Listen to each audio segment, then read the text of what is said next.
Good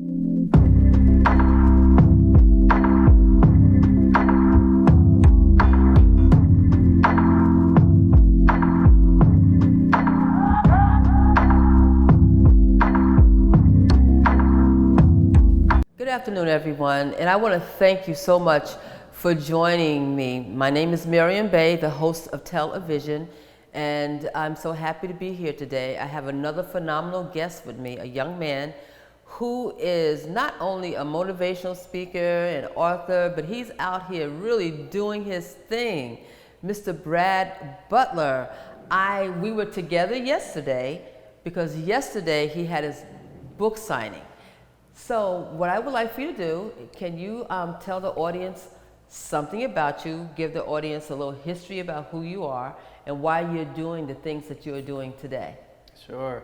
So my name is Brad Butler II. I'm a educational consultant or a... Got to use a second in there. Sorry. It's all good. I try to give my father, Yes. his respect. So I'm an educational consultant, motivational speaker, youth and school motivational speaker, a 3-time author now.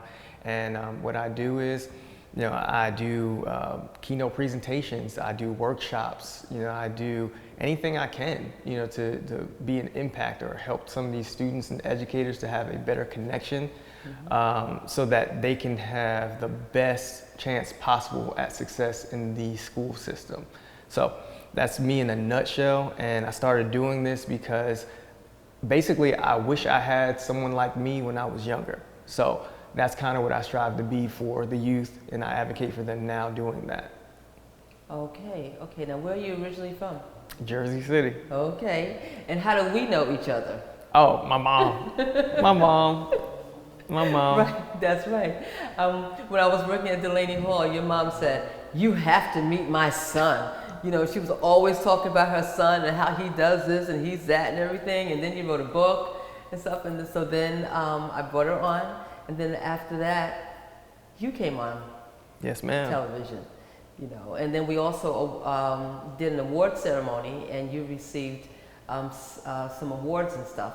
Yes. So, and now today you're like going all over the country. You're really becoming a force, I think, a force to be reckoned with. A young man like yourself doing the things that you're. How old are you? I'm 33. Okay, so you're young, so that's really good. So do you think that you're living your purpose now? Absolutely. Now I definitely feel like I am. And I feel, some people have said, with me being 33, they say, how have you been able to accomplish some of the things that you've accomplished? I realized when I was around 23, 24, I kind of had that like aha moment, and I realized what my purpose was, what I was supposed to be doing with my life. And at that point, I said, man, I wasted 23, 24 years doing stuff that I probably, that wasn't even attached to my purpose in life.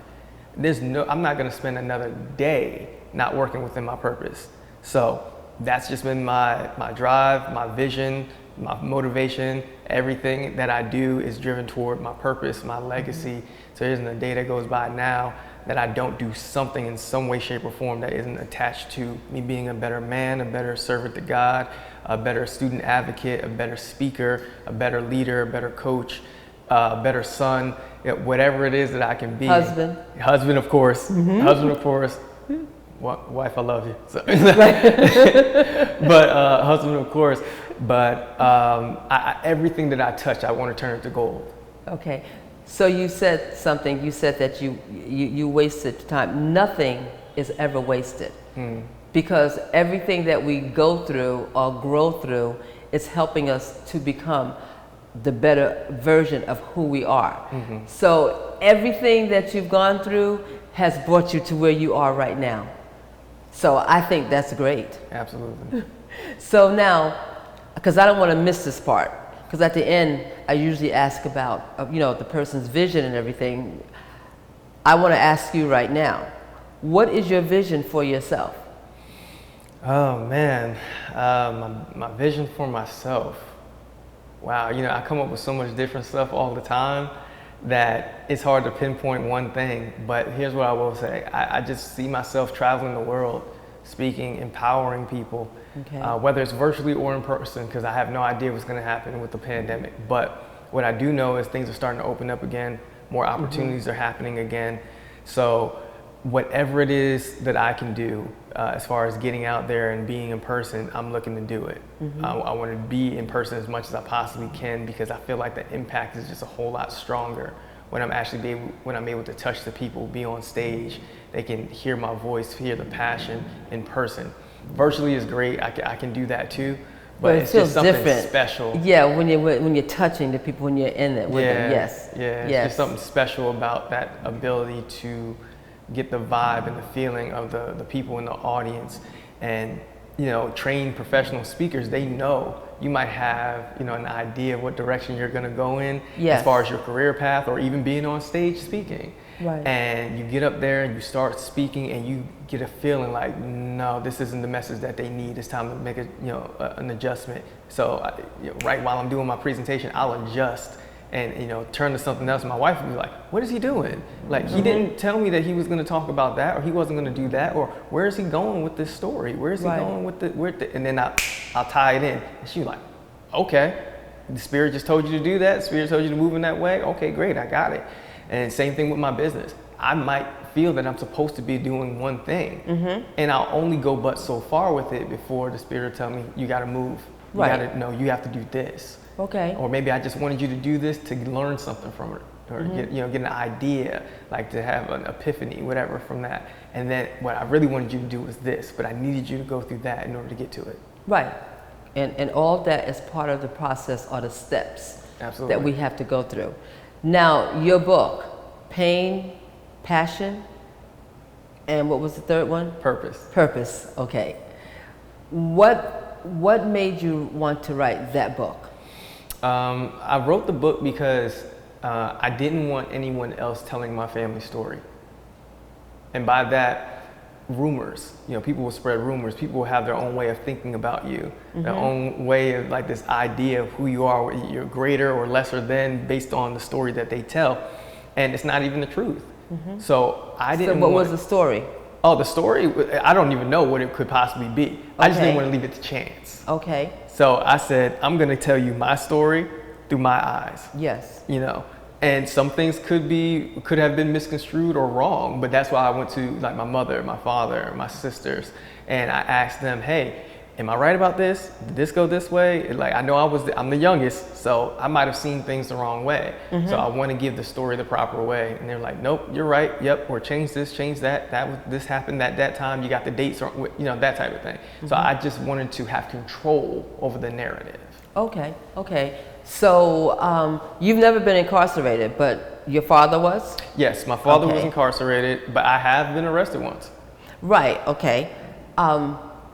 When I read your book, there was something in your book you talked about that you were in special ed. Yes. And how that made you feel. Yes. So we have a lot of children that are in special ed, and there are some adults that I've heard say that they didn't realize that they was special ed. Let's say by way of having dyslexia, not having the ability to read the way they wanted to read, because they thought there was something wrong with them, when in reality there was an issue that they had that could have been corrected, and they weren't able to correct it until after they became an adult. So as a special ed student, how did that make you feel? And I actually said this yesterday when I was talking to, my mom happened to be in the audience when I was saying it, and I don't know if she ever heard me say it out loud before, but it was the first time when I was placed in special ed classes, it was the first time that I ever felt like I was stupid, that I was dumb, like something was wrong with me, like I wasn't like the other students. Right. And because of that, I felt like maybe school is not for me. Maybe academics are only for certain people, and I wasn't born with that gift to be able to, thrive in academia. And without having someone to consistently positively reinforce you, you're easily just going to go to the negative side of things, right? And with my mother and my father separating, I didn't have my mom to consistently, give that positive energy, positive words to me on a regular basis. And my father, having a minimal education, he did not know what was going on. He didn't really understand what was going on. He was just like, you go to school, you do your work, you get good grades, you go to the next grade. Like, what's the problem? Right. So I didn't feel like I really had anyone to talk to about it, and I just thought it was what it was. This is just my life. And it wasn't until I started, gaining more information. I was saying last night that it's about exposure. Once I was exposed to certain things, yes, everything changed. And for me, the biggest exposure that was for me in my life was when my mom called me and told me that she was getting her bachelor's degree. Oh yeah. And then she called me back, 2 years later and told me she was getting her master's degree. And just through that conversation and seeing that from my mom, watching her walk across the stage, get her diploma, how happy she was, how much work she put in, I said, man, some of that, I know that blood is in, my veins too. So some of that has to be in me in some way, shape, or form. So these teachers and educators that are telling me that I can't, or that I'm a special ed student and I can't go to college and I can't do X, Y, and Z, I'm like, well, I don't have to believe you because my mom gave me proof. That's right. So that's right. And then it became possibility versus probability. And when I started thinking about that, I said, well, if my mom and my dad were able to beat their issues, their addictions, I can beat the school system. So now the only thing that I need to do is figure out these possibilities versus probabilities. And of course we know possibility is, can something happen, right? And probability, what is the likelihood of something happening? So I said, I'm in special ed classes. There's nothing I can do about that. What is the possibility of me going to college? They said, well, you just go to a community college, you just start there. I said, oh, okay, so it's possible, I can do it. Now what's the probability of me being successful?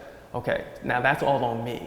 I gotta go get tutors. I gotta go get help. I gotta be consistent. I gotta show up every day. I gotta be prepared. Yes. So I did all those things and I just remained focused and I was consistent. And even when I wasn't doing well, I was getting better. And that's all I needed to see. I was like, oh wait, I'm getting better. Okay, I'll just keep going. I'll just keep trying. And lo and behold, before I knew it, I was getting the diploma. Look at you. That's right. Like look at you. You kind of remind me of a statement that Les Brown made, the motivational speaker Les Brown. He was a special ed student. Yes. And he talked about the importance of what you think about me, your opinion of me does not mean that it's going to be a reality, and I used Les Brown because when I was working with the brothers and sisters in prison, I had asked them one day, the question was, do you have a job, or have you had a job? And one brother raised his hand. He said that he didn't have a job because he didn't finish school. I said, okay, so what happened? He said, well, he rode on the yellow bus. I said, so how did that make you feel riding on the bus? He said, the exact same thing that you just said. The exact same thing, that he felt stupid, that he wasn't smart, that there were certain things that he could not do. But what he was doing, he was letting what another person's opinion of him think about what he was doing. He was allowing that to impact on him. And that's what a lot of times we do. What you think of me, I may think it means something because of what you're saying about me, but when in reality, what you think about me is none of my business. Absolutely. I've definitely said it before that your reality does not limit my imagination. Yes, that's right. That's right. And that's why what you're doing, I think, is so incredible, because you're going around to young people. You're going into schools. Yeah. And you're talking to young people and inspiring them, so they don't have to live a limitless life, that there is greatness in them, but they have to see it in order to believe it, and you're also working with E.T. Eric Thomas? Eric Thomas. Eric Thomas. Yeah, right. Dr. Eric Thomas. So I went through his Game Changers program. So I'm one of his certified speakers. So I wanted to, make sure I show my respect for, my mentors. Yep. When you want to succeed as bad as you want to breathe, then you'll be successful. Okay. So I wanted to go ahead and, pay homage. I like that too, because he said that many times. Yeah. That's his famous quote. Yes, so it is. I've had a couple mentors. So Kendall Ficklin, who's actually from Newark, New Jersey. Okay. That was my first mentor. Then I went from Kendall Ficklin over to Eric Thomas and CJ Quinney. And now my current mentor is Jeremy Anderson. So with Jeremy, who is that? Jeremy Anderson, he is like a world-renowned speaker as far as the educational market. Okay. And so he's blessed me with the opportunity to work with him and his organization to train the 500 speakers that he has. Nice. So I've been working hand in hand with him. It's been a great experience, and to everybody that's a part of those organizations, Kendall Ficklin, Dr. Eric Thomas, CJ Quinney, Jeremy Anderson, they've had the biggest impact on my life. It's just changed the way that I view things, and I'm really thankful for that. Well, this is really good because what you are confirming is that who you surround yourself with is real important. Absolutely. Yeah, so we have to surround ourselves with positive people, people who have a vision for their lives, people who want to do something with their life, and going into the schools, because I think that's where it starts with the youth, going into the schools, inspiring them is real important. So how do they react to you when you come in, when you're delivering your message? I feel like students, they react to me differently than they would to their staff members and the teachers that they have, because I view myself as the person that bridges the gap between the educators and the students, Mm-hmm. right? I'm not there every day, right, with the students, because what happens with the educators, they wonder, like, why aren't they listening to me anymore? Like, what is the problem? I don't get it. Like, Mm-hmm. well, it's the same issue that parents run into with their children. They stop listening to you at some point, or they'll kind of just go on their tangent when they just, for whatever reason, they stop listening. It's because you're human just like they are, and you're telling them to do X, Y, and Z every single day to be the best version of themselves, best student, best athlete, whatever it might be. But you see them on an everyday basis, so they see everything that you've done right, and they see everything that you've done wrong. So you become human to them, right? You're no longer superhuman to them anymore. You don't look perfect to them anymore, because as soon as you come to class late, as soon as you make a mistake, as soon as you cuss, as soon as you do X, Y, and Z, it's like, oh, you human. Right. You just like me. So you can't tell me to be healthy and I see you drinking soda, and I see that you're overweight, or I see that you have these type of illnesses and things. You're not taking care of your body, but you're telling me that I have to be healthy. I see that you're smoking, or you're telling me that I need to do better with my money, and I see that we can't afford X, Y, Z. You see what I'm saying? So I'm the person who comes in and I say, hey, listen, I'm a full-time speaker. This is what I do. And I'm taking the time, I should say, to work on my skill set. I've invested in myself. I've done everything that I was supposed to do. I followed all the information from my mentors, all their tutelage to make me into the man that I am today, the business owner that I am today, to show you how to do it the right way. In a lot of cases, you find with these students, they don't pay attention to the educators, they don't pay attention to their parents, because they don't like what they see from you. They don't want your life. Okay. So if they don't want your life, then they feel like, well, I'm not gonna listen to you, because then that will make me you, and I don't wanna be you. Well, could it also be though that they want to live the life that they want to live, and they just need to have some direction? Absolutely. And also the other thing is how you present it to them that makes the difference. Because if you're working with children, I mean, they have so much energy and everything, and a lot of times with many of the teachers, not all, it really tires them out. And so with all this energy, you have to find out, well, how can I use their energy to get them to see the greatness that's in them. Right. Absolutely. So that's why teachers are so important, because teachers are, I always call teachers like the magicians in the classrooms. Depending on how they're using their techniques to get to that young person, to evoke their greatness out of them. Absolutely. And it could be what my presentation is. Absolutely. Communication is key.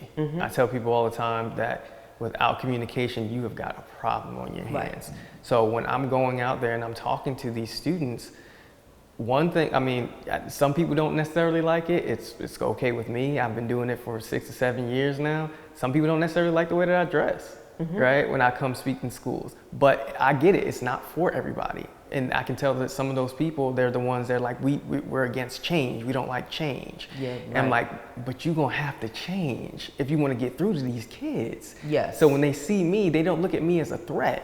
They look at me as somebody who, oh, I can talk to him. He got J's on. He got jeans on, the joggers. He got a T-shirt on, and he got the hat on with his logo. Okay, I can talk to my man. Somebody might come to me and say, hey, is that your logo on your hat? Yeah, it's my logo on the hat. How'd you do that? Right. How'd you get? And they're so inquisitive. Right. Yes. And they want to know. And if I speak their language, and I'm coming to them like, hey, I'm not being disrespectful. I'm not telling them. Even when some kid's messing up, the way that you address it.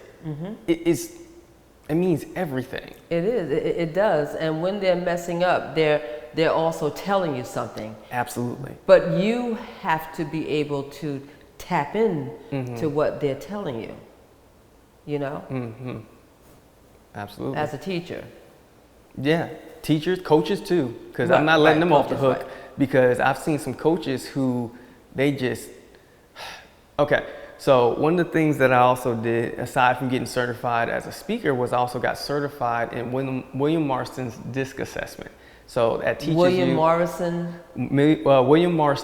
DISC assessment. DISC assessment, DISC. Oh, really? Okay. Yeah. And what it does is it teaches you about the 4 personality traits that there are. So I might go to a school and I ask the principal, how many students do you have? And they say, oh, we got about 800. No, you don't. You have 4.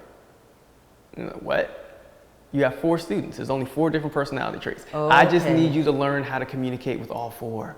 That's it. You learn how to communicate with all 4, you'll be perfectly fine. So you have a student who's in your classroom and you think that they want to run the classroom and they're just reckless. They want to do things their way.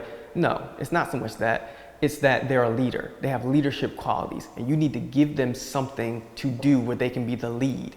Well, that's when they have to, as I said earlier, they have to be able to identify that. Absolutely. Yes. Right. What are the 4? 4, you got the D, which is the dominant trait, right? Okay. So that's your leaders. You got the I, which is like enthusiastic. Those are the ones that are the life of the party, right? Okay. You got the S. They're like the cool, calm, and collected one. They're the one who can just, whatever you need me to do, I'll help you with. And then you got the C. The C is the analytical, the accurate one. When they give you an answer, it's going to be right. So those are the 4 different personality traits. And once you learn them, and they all have pros and cons. They all have pros and cons to them. But so you got to, or I should say, strengths and limitations. Okay. To all of them. And once you learn them, you put people in the right position. I'm talking about you're no longer playing checkers. Now you're playing chess. Okay. Right. Okay. So now, Brad, where do you see yourself? I'm not even going to say 10 years from now. Where do you see yourself next year? And here's the other thing. Since we're in this pandemic, what this pandemic has shown me is that people can still do their thing during a pandemic. Yeah. And you have been. You haven't stopped. No. Okay. If anything, I went full time during the pandemic. Okay. During the pandemic, I went full time. Okay. So where do you see yourself like this time next year? Man, this time next year, me and my team will definitely be working like a well-oiled machine. I'll have my master's degree and we'll just be doing more, bigger and better, and we'll do more conferences, we'll do more events. Okay. Everything that we're doing right now, we're gonna do that much more. We're gonna find a way to do it better. We're gonna find a way to execute and make ourselves a household name. Very good. Okay, it sounds great. So I'm getting ready to wrap it up now. Okay, but yesterday when we were at your book signing, were they part of your team? Yes. The people who were there? Okay. Yes. Okay, nice. Okay. How does that feel, having a team working with you to live your purpose? Wow, and it's funny because I tried to build a team twice. And I tried to, handpick individuals like, hey, man, I think you'd be a great fit to help me. And there's, good people, good individuals, heart in the right place, but they had other aspirations for their life. They had different things that they wanted to do, so they weren't willing to, invest as much as I was. And mind you, I never asked anybody to invest any money, but investing time is just like investing money at times. So I had to build a team twice and then get rid of it twice. And with this situation, I said, I'm not going to look for a team anymore. I'm just going to keep on doing the work. And the people who are meant for me, they're going to come to me. They're going to gravitate to me, and then I'll work with them from there. And sure enough, I was just doing the work. I just kept going. And they stumbled upon me and said, hey man, listen, Brad, we believe that you're the next generation of motivation, and we want to be there from the ground up while you're building this thing, because we believe that you have the potential to be one of the next greats, and we want to go on this journey with you. We don't want no money. We don't want anything from you. Just allow us to help you to put the footage together, capture all the content, and make this thing into a well-oiled machine, and let's do it together. Well, what you just described is really life in general, because as long as we're showing up to do the work that we need to do, and then we start saying, you know what, it's not in my hands, I'm going to keep on showing up and do the work, and then when we start letting it starts happening, because everybody is not for you. Even though because we've all gone through it. I've gone through it. And each time something happened, I said, okay, God, you're trying to tell me something, but I'm moving on. I'm going to keep on doing, as you said, I'm going to keep on doing until I get the right one or the right ones. I'm not going to stop. Because if I stop, then that means that I'm not believing in my purpose for what I'm supposed to be doing in life. And we can't give up, because if we give up, look at what you'll be losing. And not only what you'll be losing, but what so many will be losing by not having you in this circle, So I just want to say thank you so much for everything that you've done. And I also want to say thank you to the audience for joining me once again. We finally have some new shows, and I'm so excited about this, but I want to thank Brad for coming on this day, today, this young man who has so much to offer. And I'm so glad I know you, okay?